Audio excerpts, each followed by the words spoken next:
therapists, the wounded healers. That means all of us had some kind of trauma in our life.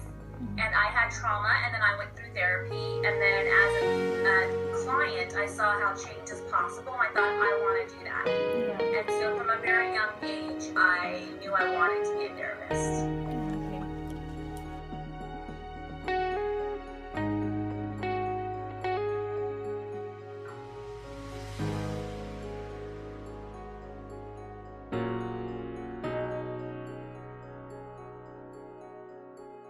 Children were born, I wanted them to get into volunteering. So it started when they were very young. For my son's second birthday, we went to the zoo and we paid for 50 people to get in, and we adopted an animal in lieu of gifts. And then for my other child's birthday, we would, in lieu of gifts, have people bring shoes and donate to Souls for Souls. We went to the aquarium and adopted a shark. So they learned from a very young age how to give back. And it was very important to me because I knew that they would have a different life than I had. They would have everything. So how do kids who have everything learn about other kids who have nothing if we don't volunteer? So it really started because I didn't want to have spoiled children. So that's how it really...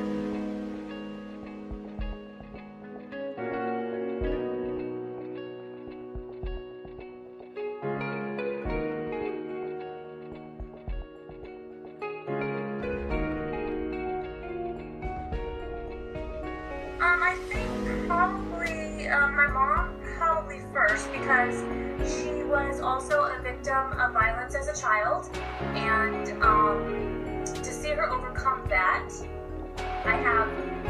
she has siblings that are serving life in prison. My uncle's serving 3 life sentences, my cousin's serving life.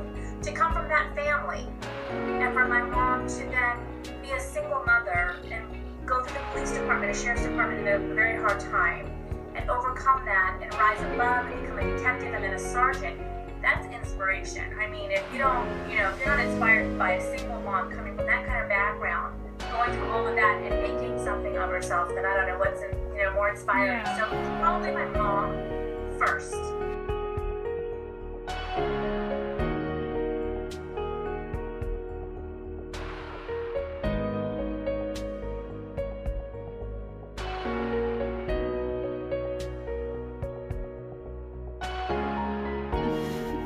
So that's how it really started. So then when my oldest got into junior high, his 8th grade year, we founded MADE, Making a Difference Every Day through volunteering. And his club, in 1 year, we fed 100 families. We cooked breakfast twice at the Vogel McDonald House, which is a house nonprofit for children, for the families who have children getting like cancer treatment, brain surgery, all these things. So we cooked breakfast there. We had a family that lost 3 family members in a DUI. So my son's group, we did a yard sale and raised $1,000 in 1 day. And we took it to the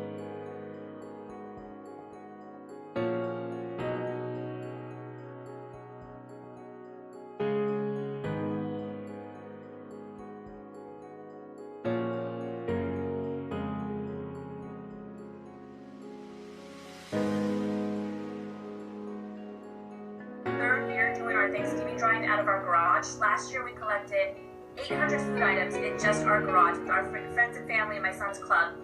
And now we have repeat families that are putting us down for this every year. Then they bring their kids. And so it's become tradition with our friends and family to donate and to give thanks all year round. And so especially in January, I remind people, just because the holidays are over doesn't mean our time of service is over.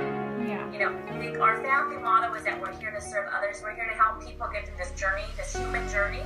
Mm-hmm. It's really hard. Some of us get through it better than others, Yeah. So the ones who are doing better try to help. And I don't even say better because I'm a hot mess half the time. But, I just think we could all use some help at certain times. And finding those people, it's pretty cool to make those connections.